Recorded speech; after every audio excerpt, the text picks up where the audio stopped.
live for the Burbank Card Show at the content stage here with Hobbzi. As Hobbzi, we have Chris and Justin here from Alt, and we're going to have some discussions on the future of the hobby and how we can get more outside investors into the space to grow. So thank you guys for being on the show. We kind of just had like a 5-minute pre-talk here about a bunch of different stuff, so I'm not sure where you guys want to take off from it or just want to pick up from where we were just talking. Yeah, no, thanks for having us on. Appreciate it. Love what you're doing here. Fantastic. Live at the Burbank Card Show, so this is an important entertainment piece. It is. I think maybe that's what maybe we start there. Maybe okay. We talk about events, experiences, because to me, when you get into collectibles and cards, I'm going to use that word interchangeably, you want experiences. You want to be a part of something. You want to be a part of a community. And what's going on, I'd say, in the space right now, we're coming to year end, and we know that at the end of the year, summer's done. A lot of the big shows now are wrapped up. The National this was my 13th National this year, and that's the biggest National I've ever seen times 3. I agree. Yeah, that was an amazing show. They did a great, I've said it many times, most corporate build-out I've seen. It was very nice to see something else than just backdrops popped up. Yep. And, you know, they actually spent time, energy, and effort and been thoughtful about what it looked like. Your guys' booth was freaking cool, too. I just love your guys' branding. I'm just a fan of it. There's some similarities here. Yeah, just a little bit. Yeah. But, no, I agree. It was very nice to see. Our brand, but that's okay. No, hey, stop. Okay. Stop. Right, fair enough. At one point in time, you guys had some Las Vegas Card Show with neon green in there back in the day, too. So, we did. Yeah, so maybe you're stealing my stuff. I don't know. We've gone through like 3 rebrands, but we're hitting our stride that's now. Okay. Yeah, we're it really happens. there now. You got to roll with the punches. But, yeah, I agree. I think the National was very well done. It's finally moving in that direction of what the biggest event for collectors should be, and companies just coming out and just putting it all on the line and bringing big stuff to the show. So I agree. No, every time you get to a card show like that, and the National especially, like, it shows how strong the community is and how much people care about the industry and the hobby and how passionate people are. Yeah. And like that's the makings, especially when the total market size is addressable and huge. Like, that's the makings of a great industry with tons of ripe innovation to come. Yeah. It's the only time I've ever got lost at a National. I legit got lost like 3 or 4 times because it was so big. Well, they opened up another wing that they. There's 3 spaces. There's That's 3 where rooms. We were. Yeah. Yeah. I was over there with you guys were right next to like Whatnot. I was like, holy crap, this is open over here. And there's air conditioning in that spot. So. Oh yeah, that area. Yeah, exactly. No, when they started adding all the fans on the floor, maybe. Oh man. I just thought I was working so hard I was sweating that much. So no, never you, dude. That was never sorry. you. It was a little both. Let's talk about activations though. Whatnot's activation was fire. It was. Yeah, and really that's cool. very funny. I wonder if Tag got the idea for Burbank from there, but I agree. And we were just talking on stages, how do we get more of that? Like in the Ludex VIP Lounge, there's PXG had a golf simulator we can get fitted for clubs for free. Like, how do we bring more of that into shows? And can the companies that are already in the space do that, or do we need to look at outside companies that can relate to our demographic? Well, one thing I'll tell you, just from the experience of Alt, is I think it's great when there's an actual mesh of the corporate in between the actual dealer booths. It creates more interaction. Yep. You can do more than just having your own space, like plot on the left side of the show, right? Like if you're already integrated with everybody, you don't have to do as crazy of a setup, but more so like something that you can really like meet the hobby where they're at and be around everybody. And that's what we look to do every time is be in with the dealers and be in the trenches, as Justin says. Personally, I think that's how it should be, and I'm not trying to knock any, Burbank, but having the 2 floors really kind of hurt their corporate, and I know they know this, and I know they're gonna make it right. But I do agree with how having, it was cool that the National used to have just one area of corporate, but it felt like there was 2.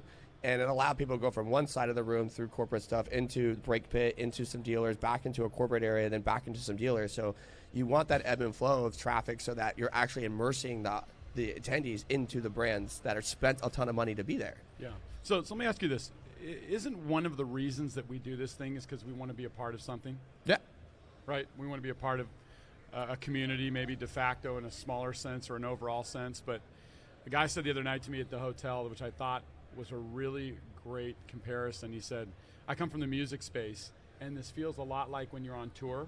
People going from city to city to show to show. It's the same people going to every show. It's the same people, and that's cool. That's the community part. But what about the new people coming into the space and they come to the shows? That's where I continue to believe that as these shows and events grow, we've got to have additional activities, just like the corporate space I come from previously is corporate AmLaw 100 law firms.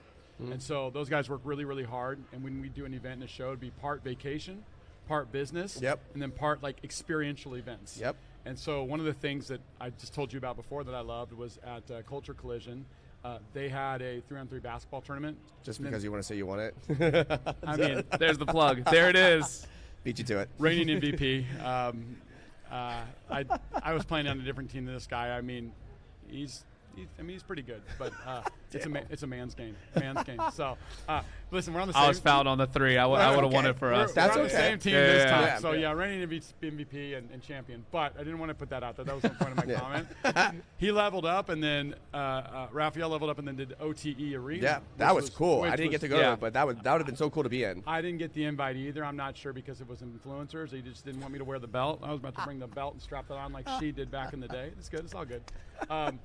But you need to also open that up to people in the space coming in saying, yeah, I want to go to the show. I want to be a part of it. I want to bring 3 or 4 of my friends that don't know anything about cards. Yeah. And they want to go play in this golf tournament or Yeah. this basketball tournament and gamify it with prizes. And Yeah. the prizes, guess what? Could be you get to participate in a rip. You get some wax. And you have no idea what the heck a rip is. You have no And clue. then you get to it, next thing you know, you're spending 10 grand on cards. Yeah, you fight the stigma of like some people in the hobby. They want Yeah. to keep it just the people in the hobby, Yeah. right? And then you got others that really I want to used- expand it and push it, and that's what we're here to do, right? Like bring that education piece. Let people win. The more people win, the more people enjoy cards, the more Yeah. people understand it. Yeah, I used to call it the old boys club. It felt very, if you weren't a part of it, you're not allowed to be here. But then Yeah. COVID really brought in so many new people that they couldn't really do that. So it kind of divided the room into what it has been for 50 years and what it's going to be for 50 years. Yeah. And that's where I think you come in. I think you're very right. There needs to be more of that. Like I would have loved to brought in a basketball tournament of people that worked in this space, like go to local teams like that are like youth teams and have them do a tournament, or dodgeball tournament in the back, or golf simulators, That'd be or great. batting cage simulators, like all sorts of stuff that gets people involved, that A, keeps people in the room, B, allows them to have a complete end-to-end experience, not just looking at cards, that's what we're here for at the same time is. But if you could be here for so long and go through all these experiences and then go, oh crap, I still haven't gone look at cards yet, and now you're like, oh man, and now they're just like, I'm having a great day, and they're just going to be spending money, and because they're gonna be in that energy where they're just like, I'm having a great time, this is worth every penny. That's really important. And we'll even get away. I think again, it's just about the experience in the event. Let's get away from like even athletics, because not everybody's Yeah. they're not into athletics, and that's fine. And just kidding. This guy. This guy. Just kidding. This is We're my gonna guy. run back ones. They'll be on the next podcast. Okay. We're just gonna set And it let's up have over like the a tech booth. flashback This is of my guy. Chris dunking on Justin. Like what? Yeah. He was the second best player there. I will acknowledge Oh that. my No, and he's good. He's gosh. quick. He's young. He's 20. He's 20 years younger than I am. And so, listen, a lot of love. It shows. Let's do this. What about why couldn't we do some sort of like poker tournament for people in this? No, space to all get Yeah. involved? And Yeah. I love that. And so and guess what? Guess what the buy? Oh, you like this? Huh? I like it. Like I the have buy- these ideas. Well, It's not for like he's from Vegas or anything. Yeah, Well- yeah. We want to do blackjack. I want to do a poker tournament where we put slabs down instead of chips. No, Yep. no, I love it. That's great. Or Yeah. whatever the What buying if, is. what it's if you certain guys amount of do that? slabs. What if you guys run a poker tournament at the next Las What Vegas? if we do it together? Yeah, no, you do it at What would Las that Vegas. look? What would that look like? Yeah, you come at to Las Vegas Card Show and do it. That could be your booth experience. I mean, it's fun because You sign up and you say you have different card value leagues, like Yep. you 500 and above, or $500 to $500 cards, from $15 cards, $500 cards. You have to tell what card you're going to bring to the table, and you say, okay, cool, bring it down. And whoever wins that round, you give them a stack, gets to take all the cards home. Yeah, I love that. And so Yeah. we know that Fanatics is looking at the space right now from an experience standpoint as a marketing IP company. Yep. And I hope they hear the space is that it needs to be driven around events, because the cards are great, but you don't expand the space. You don't get to bring 2 or 3 other people, I'll call it, to church, Yeah. if they don't actually come and get to experience a cool event in the community. And that's a natural way for people to be a part of this, because the other thing you guys know when you started in the space, even now, is sometimes it's really difficult to understand what's rare, what's scarce, what's valuable. And so that can be a very intimidating process and journey. And I think a lot of different companies, such as Alt, with our data aggregation and our pricing tool that we utilize, we're trying to blend all that together and actually remove that barrier. But other companies can do it as well. And so the easier we make it for people to come in and be a part of this space, And again, feel welcomed. activation, they feel Definitely. welcome. They don't Yeah. feel dumb. And when you get back to the cards, what's the I'll say this, what's the best card in the entire space? That's a That's a loaded answer. question. You want to subjective add answer. more detail to What's it? the best? If you're talking to the last 50 years, probably everyone's going to lean towards the Mickey Mantle. Okay. Yeah, Mickey but Mantle. then you talk to a hockey player, it's going to say a Gretzky. If you All talk, right. you How know, about you? This is a trick question. I know Keep it going. is. There is no right answer. Yeah, exactly. No, there's a right answer, but Well, but here we it's in terms of being in the space. I'm giving him a hard enough time. I won't do that right now. No, you should. We give each other You know a what hard it time. is? It's a PSA 10 or BGS Pristine 10 or SGC 10. I'll Yeah. just be agnostic when it comes to the grade. Yeah. Michael Jordan insert, and I'll tell you why. You're never going to feel like you're burned buying that card, as long as it's not like a Because it's a collection. It's emotional. It's Michael Jordan. Mm-hmm. It's a 10 grade. Probably costs $150 to $200. Mm-hmm. You're never going to go, oh, I feel so stupid for buying this card. It's like me, like, man, I got a PSA 10 Jordan or a VGS. Yeah. I'm being agnostic to grading right now. So No, I'm no. being, You I'm can just being say the best. graded PS. You can just say graded a 10. Thank you for the term. Just say graded graded a a 10. 10. I love that. So I was trying to be. You're trying just to be saying a too many words. Yeah. Fair enough. A graded 10. Someone's been trained on podcasts. Yeah. No, this is like the third time I've been on camera. So. Okay. So I just banter a lot with my graded, friends. a graded 10 Jordan. That's the best card in the space. And the reason I bring that up again is that as people move in, they get the experiences, they get a couple cards, then they feel like this is kind of fun. Let me start the hunt and the journey as every one of us went on. And then they continue on the journey. So Yeah. Just like that's a starter kit. That's what I see as a starter kit. even the base prisms of guys, right? Like, I love that for an entry point for people because it's something that they can accurately research and know that they're researching it well because there's a lot of sales. There's a lot of data out there, so it trains them on how to look up a card. Mm-hmm. You can actually see run-ups and run-downs on players based on how they play. Like, that's a great entry point. I think that's what we saw in the industry when everybody flooded in 2020, 2021. And they got wrecked with Lucas and everything else. They're like, Yeah, but you saw, like, that was just like an exponential growth really quickly because of how many people came in. That's and of course, true. people get hurt in the shakeout period, Yeah. but for the most part, now that everything's kind of settled, you can still make your 10, 20, 30% buying an Anthony Edwards a month ago till That's now true. on a base prism. That's And, true. you know, we get jaded or we get desensitized to making thousands and thousands of dollars on a card, but some people aren't going to ape in like that and buy that much. Yeah. They got to start small, learn, make their mistakes, and then you can grow bigger as you learn. And get hurt on that's my $10 big thing. cards, not $500 cards. Exactly, right? Yeah, So and I another- think that's everybody. Another element that I was trying to bring to the last show, and I think could be at every show, is, you know, like the Mr. Minties or a company that can have an area for people to come down and understand what to look in for a card, what, like, when they're looking at it, like, how do I understand the value of this card, or the whole education process. You said it earlier. There is nobody in this room that a booth can go to besides what Mama Breaks did yesterday for kids right over here. But that's just kids. I mean, adults coming to this hobby new, too. I came into this hobby 3 years ago. I didn't know anything. I didn't know what a silver was. I didn't know what PSA was or BGS was. I just knew it was cardboard. And I didn't know where to start. Now, if there was a booth, an area where you could come into and there's a team that can educate you on, like, hey, this is kind of how this works. You know, this is what to look for. But at the same time, is you're going to have to figure it out. You're gonna learn. You're going to lose. That's the way you're going to learn. But we're going to try to mitigate that loss as much as possible. Now, let me ask you I think this. that would be cool. Agreed. You coming into the hobby 3 years ago, what would have been most helpful for you? You came to the show, so you got to understand it firsthand. But for the 98% of people that can't make it to shows that want to get into this space, what would be the most helpful thing from home that you could do? Well, that's what we're trying to do at Hobbzi, actually, is on Hobbzi.com. We want it to be a educational platform, a media platform, basically a hub where you can go to and you can learn from the ground up, because there's a couple team members on our team that have just got into this 3 months ago, and he's writing content as he is a new collector and trying to figure out how to place as many people in his shoes and try to educate them, leveraging Clint and I and other people that have been in this space long enough. So that's what I see. But the other caveat to what your question is, I came into this space not to collect. Yeah. I came into this space to throw a card show. Yeah. Yeah, I was like, I see a hole in the market in Vegas. I'm coming here to analyze every card show I went to and pass out as many card shows. Now, that naturally led me to start collecting and making those losses. But I did have somebody in my corner saying, avoid this, avoid that, look for this, don't worry about that. You're going to waste your money here. So there needs to be that platform, both physically at shows and online, where people can go to and learn about this if they're just getting started. Definitely. Yeah, I completely agree with that. I was actually just looking up a card right now I was going to share some info about. And there are I'll say the static sites out there where you can learn and you can read, but it's really overwhelming, a lot of the content.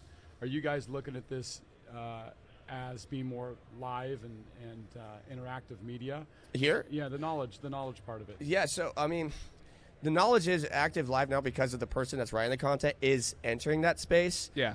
Well as, like, we are leveraging existing knowledge that we have.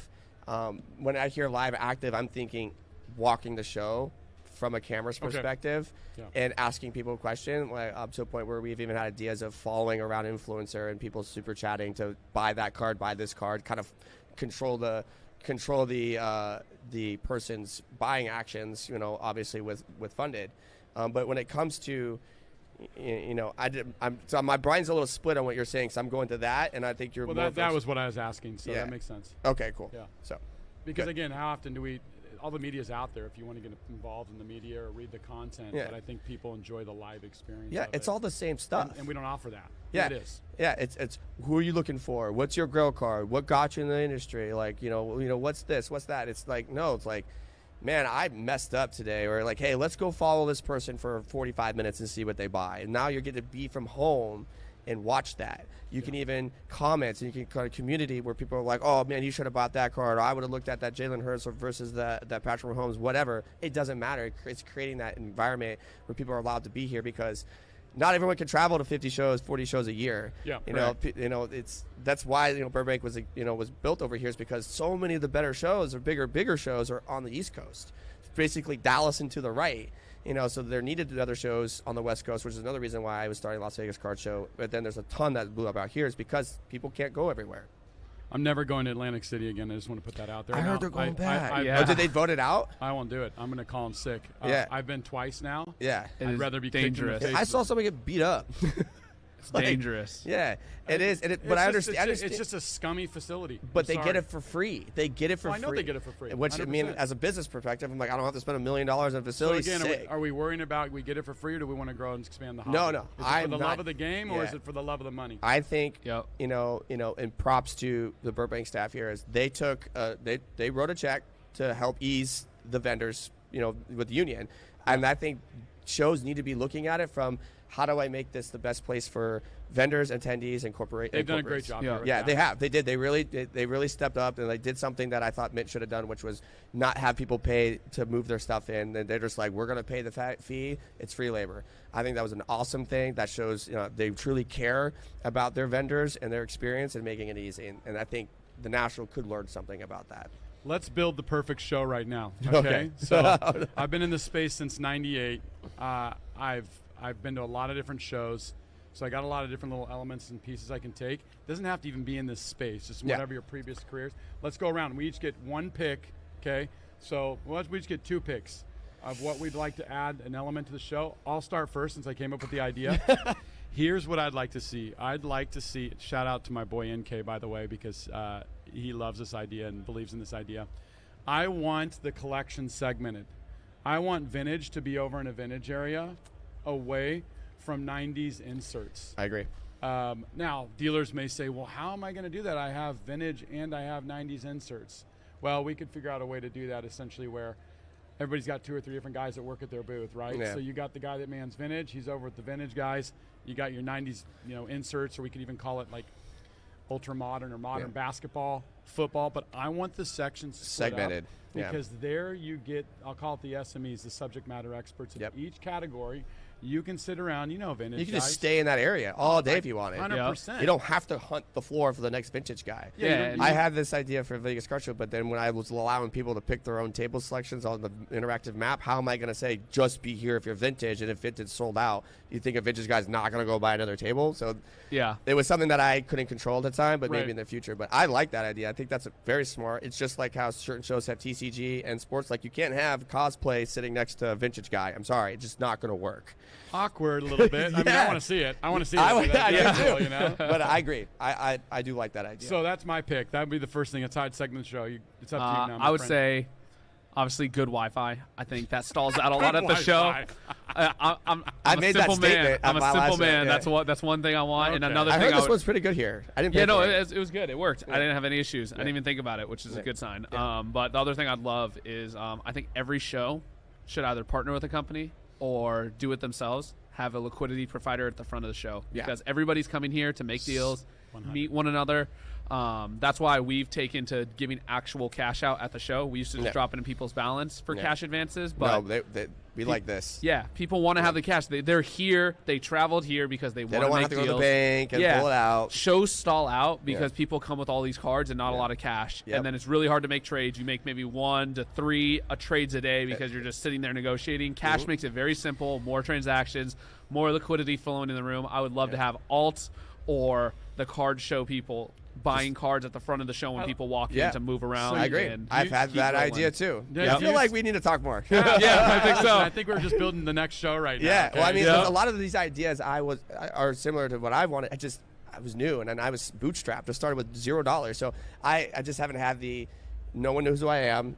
I don't have the relationships, the network, and I didn't have the money or the capital to do these things. So these are all things that I agree with, and I've had these ideas, and I'm sure there's going to be more of them.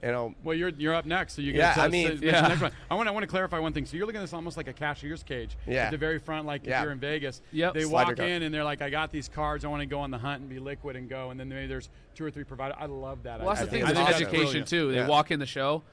Like, kind of like people what that are going to help booth them looks win. like back here, where you could bring it behind wooden doors, so it's like secure. I think it's a brilliant idea. Your money goes a lot further than trade, right? Like, you're I like to it trade. at the front. That's the key word to me. Like, as soon as you see it, like, I can get money now. Because you kind of get lost, and historically there's always been 2 or 3 dealers that have had a lot of cash and been there. And so, yes, this idea that we had come to life of bringing true cash at a show and paying it out to people as opposed to a credit or something PayPal. That means all the difference in the world because we know cash gets deals done. Yes, 100%. All day long. This is a tough question for me because I've ran a show and I've thought about everything under the sun, at least though I think I can. I'm sure there's a lot I've missed. The biggest 2 things for me, and I can't be just one, is operational logistics have to be on point.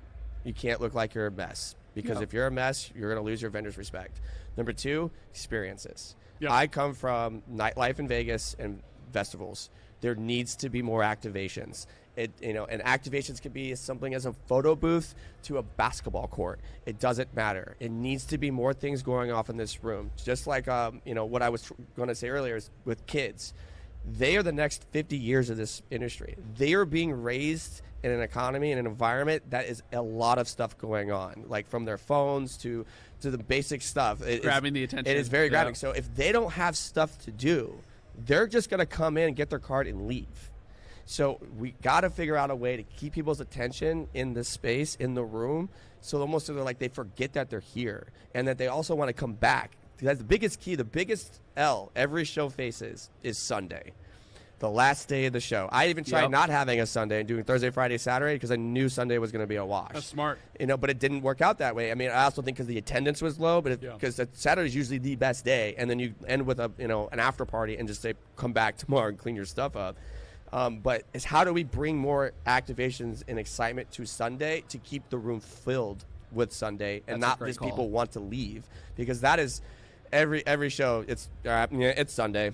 It is what it is. We're probably going to leave early. So how do we change that? Yeah, I love that idea. I mean, obviously we've got a natural way you could do a lot of these things right now too. We talked about a few of them already, but you've got the football season starting next week, the NFL season, I should say, starting next week. And so you've got, naturally it's going to occur at some point where you can actually do some sort of fantasy draft with slabs and people in here, or you could actually wager with the cards. I don't know what the laws are. I think betting with cards is a crazy, awesome idea. Well, it's going to be there in the future. I mean, it's just you got to figure out if we're going to get in trouble for doing it. I mean, they do it all day long. We live in the world where gambling is like completely illegal in every state, and people gamble on everything. Yeah. And so do our financial markets every single day. Yeah. So. Well, I mean, we're talking about things. The casino always wins. Like, talking about the stock market. I'm talking peer to peer. I'm speaking more peer to peer. Yeah. I mean, people flip coins all the time for stuff. When people are bored at shows, they'll find something to gamble about. I'm basing it on the game. Like if you walked up, and I want to do this. I mean, ideally, I think that ultimately I'd love to do this on the all platform. Yeah. You've got a game taking place. People, it's like Eagles versus Bears. Mm-hmm. And I've got like-valued Hurts and Fields cards. Let's put a wager on the spread and see what happens. Yeah. I think it shows, too, during the NFL season. Yeah. If there was some sort of experiential breakout on that, people would love it. I think so. I mean, again, every time I talk about what this industry is, the demographic of this is sports gambling, drinking degenerates. Like, That's what we are. And I'm just as much of that too. I just don't sports gamble. I don't know if I like the word degenerate. I think I like the word. You're gonna make it more professional sounding. I think I like it. I like a different word. I don't know what the word is, but risk taker. How about that? Okay. Okay. All right. If that makes you feel better, you sleep better at night, I'm happy for you. But yeah, this is. I think the overall aspect of events, there are a few people like we've already discussed, like Culture Collisions Burbank, and a few other people. They are slowly turning that dial. It can't be a light switch. Because if it's a light switch, it's going to mess a lot of people up, and it's like too much different too soon. But we do need a certain amount of shows that are pushing the lever up, so that people experience goes up, and then there's always just going to be the remaining, a card show that's just a card show, because there's that demographic that just wants to come in, find that card, and leave. Yep. No, I love that. I love that you're from the nightlife space. I mean, obviously your show's done well. You got guys like Chris Costa that's from the nightlife space that puts on the Fenway show. That's awesome. We talked about Raphael and his show, and those are great. We need more of that. Burbank's been great. I understand the high-low, the corporate space, and then also the dealer space. I think it's a good idea. Some things are controllable, some things are out of your control, and that's okay too. Yeah. Next thing I want to promote for the show. So we've got 3 ideas so far. Okay. Right? Next thing I want to promote, and I'm not sure how we do this, All right. but we need to have on booths and also on people walking by some way to signify You've been there. their social media account, because you see people all the time and you're sitting there and they're kind of like giving you a look and you're talking and it's like, what's your name? Oh, I know people by their social media. Oh, of their course, names. of course. What's your Instagram? What's up, buddy? What's your Instagram? Dude, we've done like 3 deals together. Like, I was talking to you this week. Yeah. Oh, It's man. how you demystify that Dude. social to real life experience, because there's a level of trust, of warmth then that comes in because you facilitated. I think some this sort of comes down to, it comes down to better branding and better showcasing of your branding. I do think that, off on a little rant, is once we started seeing the change of direction of hobbies, when people started caring about their Instagram branding. It went from a collegiate style logo type font to a full color scheme, and people are actually putting effort into it. Yeah. And now it's going to start like, okay, now we have the attention here, but people don't know that's me here.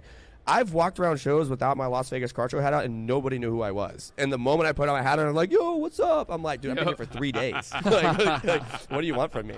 But at the same time, is people need to start bringing that to their setups, not just putting display cases down. And it's happening. So what I'm thinking is a way where you can, it's like a QR code where they scan it, and then it populates everyone that you talk to, and then it lets them like almost like a contact. That's fire. I love that so idea. Like, That's a wonderful idea. So like you're just like, oh, scan, boom, puts that. I got this person's I scanned this person's QR code, this person's QR code, and then you can go back and follow them later, because people are like, oh, pull out your thing and follow it. It's like, no, scan it and put it in your pocket, and then go look at your CRM later.